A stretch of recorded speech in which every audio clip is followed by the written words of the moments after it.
Hello students, welcome to IIT academy. मैं हूं अविनाश और मैंने अपना बीटेक IIT पटना से किया है। आज हम लोग क्लास 9th का चैप्टर 3 देखेंगे, कोऑर्डिनेट ज्योमेट्री।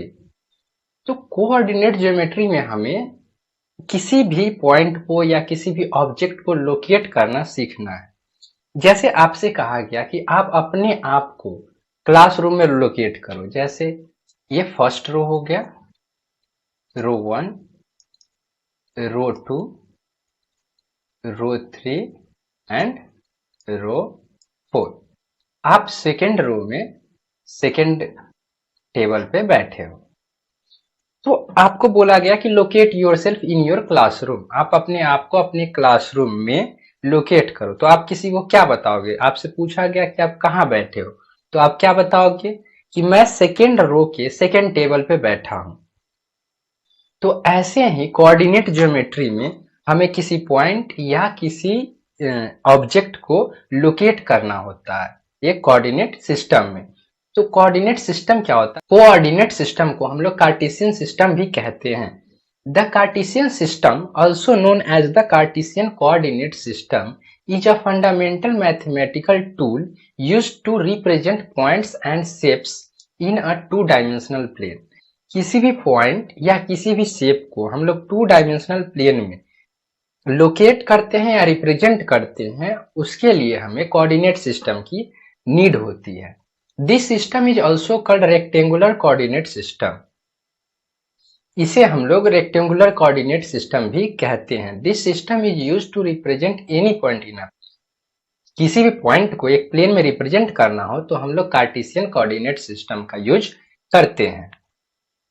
और कार्टेशियन कोऑर्डिनेट सिस्टम कुछ ऐसा दिखता है। यहां आप लोग देख सकते हैं, अगर हम लोग इसको, अगर इन सभी को मैच कर दें, यहां इनसे इसको मिला दें ऐसे, तो ये एक रेक्टेंगल की तरह बनता है। इसीलिए हम लोग इसको रेक्टेंगुलर कोऑर्डिनेट सिस्टम भी बोलते हैं। अब सेकेंड है कि हम लोग कार्टेशियन कोऑर्डिनेट सिस्टम को बनाएंगे कैसे।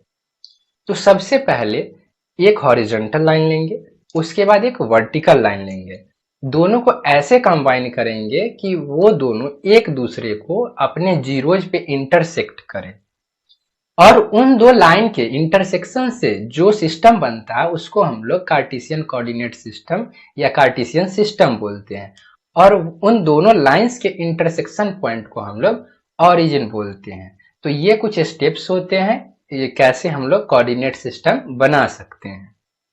तो नेक्स्ट है कि हमने एक हॉरिजॉन्टल लाइन लिया, नंबर लाइन, और एक वर्टिकल नंबर लाइन लिया, और इसका जीरो यहाँ पे है और इसका जीरो यहाँ पे है। दोनों को ऐसे इंटरसेक्ट करवाया कि दोनों का जीरो एक जगह इंटरसेक्ट करे। तो इसके ऊपर जो ये पॉजिटिव वाला था, इसको हम लोग प्लस वाई बोलते हैं, पॉजिटिव वाई एक्सिस बोलते हैं। तो ये पॉजिटिव वाई एक्सिस आया। इसके नीचे अगर निगेटिव वाई एक्सिस है तो ये निगेटिव वाई एक्सिस आया। इधर अगर हम लोग पॉजिटिव एक्स एक्सिस बोलते हैं तो इधर पॉजिटिव एक्स एक्सिस आया, और इधर अगर निगेटिव एक्स एक्सिस बोलते हैं तो इधर निगेटिव एक्स एक्सिस आता है। और दोनों का जो इंटरसेक्शन पॉइंट है उसको ऑरिजिन बोलते हैं। और ये दोनों लाइन एक दूसरे को 90 डिग्री पे कट करता है, तो ये सारे एंगल्स 90 डिग्री ही होंगे। और इसी को हम लोग कार्टेशियन सिस्टम या कार्टेशियन कोऑर्डिनेट सिस्टम बोलते हैं, और ऐसे हम लोग एक कोऑर्डिनेट सिस्टम बना सकते हैं। नेक्स्ट है कोऑर्डिनेट्स क्या होता है। तो while writing coordinates we write the x coordinate first and then y coordinate. अगर हमें कहीं कोऑर्डिनेट्स लिखना है, अगर 2D प्लेन में किसी भी पॉइंट या किसी भी शेप को हम लोग रिप्रेजेंट करते हैं, तो उसके लिए कोऑर्डिनेट हम दो नंबर्स के फॉर्म में लिखते हैं, जैसे ये कॉमा बी, ऐसा दो नंबर्स की जरूरत हो। जैसे अगर हमें एक नंबर दिखाना होता था, जैसे 4 को रिप्रेजेंट करना, तो कैसे करते थे? तो एक हॉरिजॉन्टल लाइन लेते थे, नंबर लाइन 0 1 2 3 एंड ये 4। तो यहाँ हम लोग 4 को रिप्रेजेंट कर सकते थे, वो सिंपल था। लेकिन अगर 2D प्लेन में करना हो कि हाँ, एक तो हॉरिजॉन्टल डायरेक्शन में ठीक है 4 रिप्रेजेंट करना है, अगर वर्टिकल डायरेक्शन में भी 3 को रिप्रेजेंट करना पड़े तो कैसे करेंगे? इस डायरेक्शन और इस डायरेक्शन, दोनों डायरेक्शन में हमें दो नंबर्स को रिप्रेजेंट करना। तो वैसे कोऑर्डिनेट्स को रिप्रेजेंट करने के लिए हम लोग कोऑर्डिनेट ज्योमेट्री का यूज करते हैं। तो कोई भी कोऑर्डिनेट लिखते हैं तो सबसे दो नंबर्स के फॉर्म में लिखते हैं, पेयर में लिखते हैं, और जो पहला नंबर होता है वो एक्स कोऑर्डिनेट को रिप्रेजेंट करता है। अगर हम लोग दो एक्सिस लेते हैं, एक्स एक्सिस और वाई एक्सिस, एक्स को हम लोग हॉरिजेंटल लेते हैं और वाई को वर्टिकल लेते हैं, तो पहला कोऑर्डिनेट जो होगा वो एक्स कोऑर्डिनेट का होगा और दूसरा कोऑर्डिनेट होगा वो वाई कोऑर्डिनेट को रिप्रेजेंट करेगा। तो अगर यहाँ पे 3,4 है, 5,8 है, -2,6 है या -2,-5 है, इसका ये आउटपुट होगा कि अगर 3,4 देता है तो इसमें x कोऑर्डिनेट जो होगा वो 3 होगा और y कोऑर्डिनेट जो होगा वो 4 होगा। नेक्स्ट है 5,8, तो 5,8 में जो x कोऑर्डिनेट होगा, जो x एक्सिस की वैल्यू होगी वो 5 होगी और जो y एक्सिस की वैल्यू होगी, y कोऑर्डिनेट होगी, वो 8 होगी। ऐसे ही इसमें x एक्सिस की वैल्यू होगी -2, मतलब हॉरिजेंटल वाले एक्सिस पे -2 एंड वर्टिकल वाले एक्सिस पे 6। वैसे ही हॉरिजेंटल वाले एक्सिस पे -2 और वर्टिकल वाले एक्सिस पे -5। तो ऐसे हम लोग कोऑर्डिनेट्स लिखते हैं, जिसमें सबसे पहले अगर एक पेयर में लिखते हैं ऐसे a, b, तो a के पोजीशन पे वो आएगा जो x कोऑर्डिनेट होगा और b के पोजीशन पे वो आएगा जो y कोऑर्डिनेट होगा।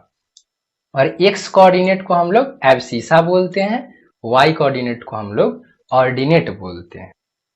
और ये जो कोऑर्डिनेट एक्सिस बनता है, ये जो एक रेक्टेंगल बना जो आप देख रहे हैं ऐसा, तो कोऑर्डिनेट सिस्टम बनने के बाद इसे हम लोग देख सकते हैं 4 पार्ट में डिवाइड हो गया है।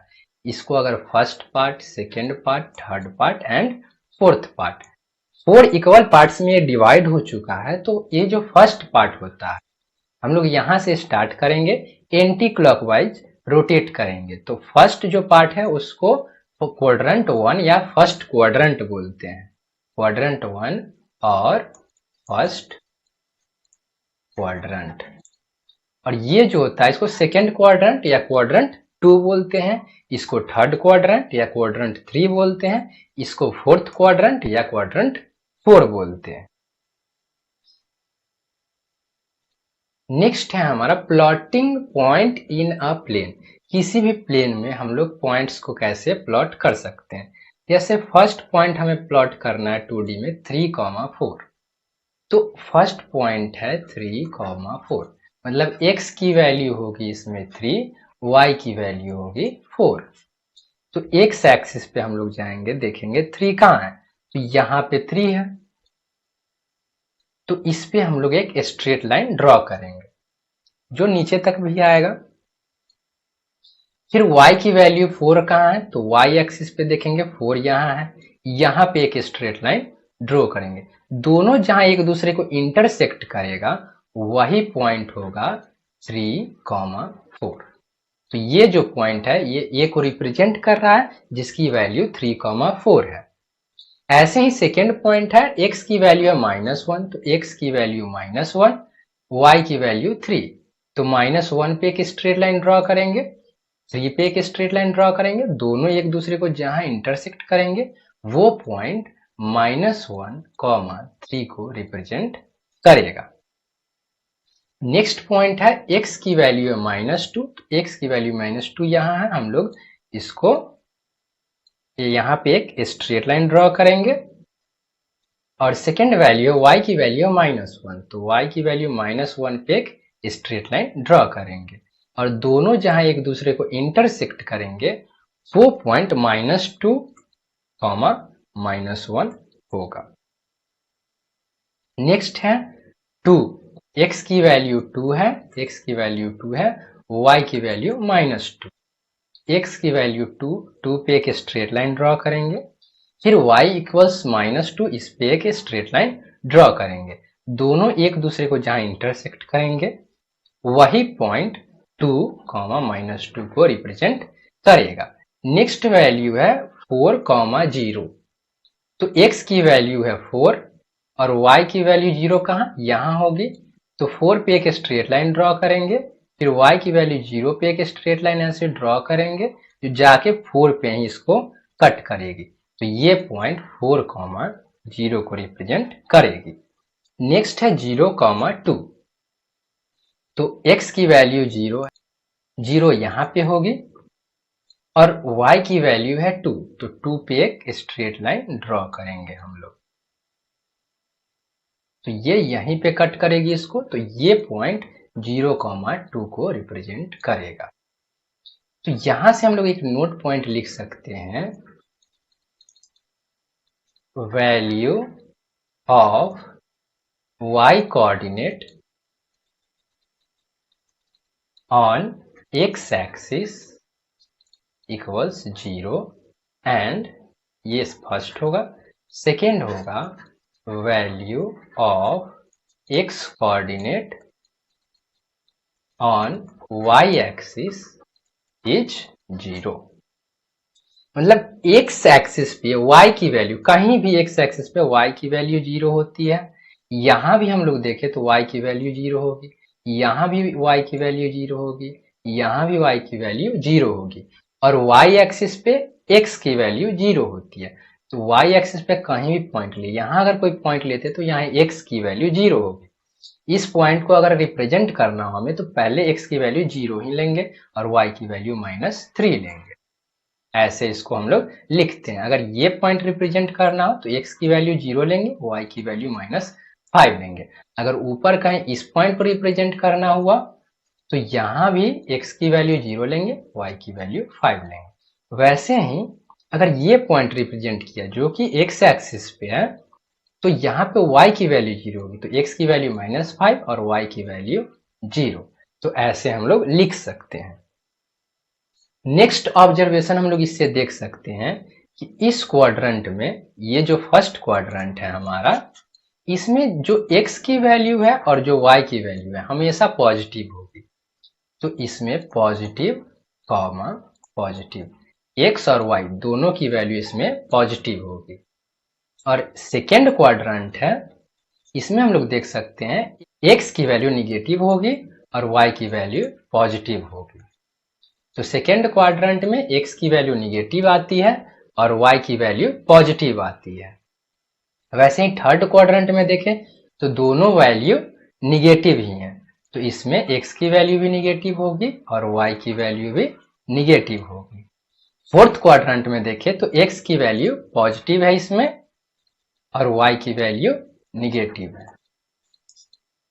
तो ये हमारा ऑब्जर्वेशन है और ऐसे हम लोग किसी भी पॉइंट को प्लॉट कर सकते हैं।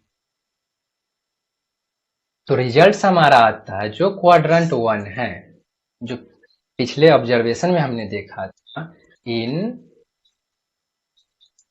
Quadrant 1 value of x equals positive, value of y equals positive. मतलब a, b है, तो यहाँ a भी पॉजिटिव होगा और b भी पॉजिटिव होगी। ये तो फर्स्ट ऑब्जर्वेशन है। सेकेंड ऑब्जर्वेशन क्या है, in second quadrant value of x क्या होगी। सेकेंड क्वाड्रेंट में ये x एक्सिस की 0 से पहले वाली वैल्यू आएगी और y एक्सिस की 0 के ऊपर वाली वैल्यू आएगी। तो x निगेटिव आएगी, y पॉजिटिव आएगी। तो value of x is negative and value of y equals positive. तो अगर हम इसे a, b ऐसा कोई पॉइंट लिखते हैं सेकेंड क्वाड्रेंट में, तो ये जो होगी ये निगेटिव होगी और b इक्वल्स पॉजिटिव। अब थर्ड होगा हमारा observation, in third quadrant value of x। अब x की वैल्यू निगेटिव वाली आएगी और थर्ड क्वाड्रेंट में जो y की वैल्यू है वो नीचे वाली आएगी।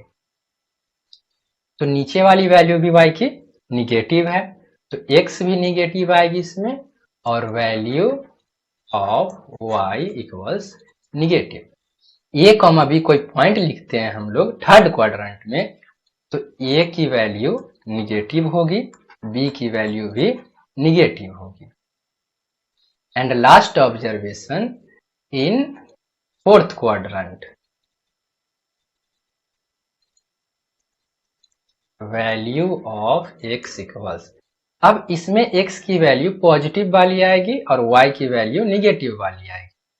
तो x की वैल्यू इसमें पॉजिटिव होगी, value of y equals negative, और y की वैल्यू निगेटिव होगी। तो अगर फोर्थ क्वाड्रेंट में हम लोग कोई पॉइंट a कॉमा b लिखते हैं तो इसमें a की वैल्यू पॉजिटिव होगी और b की वैल्यू निगेटिव होगी। तो ये हमारे रिजल्ट्स हैं। तो यहाँ कोऑर्डिनेट ज्योमेट्री का इंट्रोडक्शन पार्ट खत्म होता है। नेक्स्ट लेक्चर में हम लोग इसकी एक्सरसाइज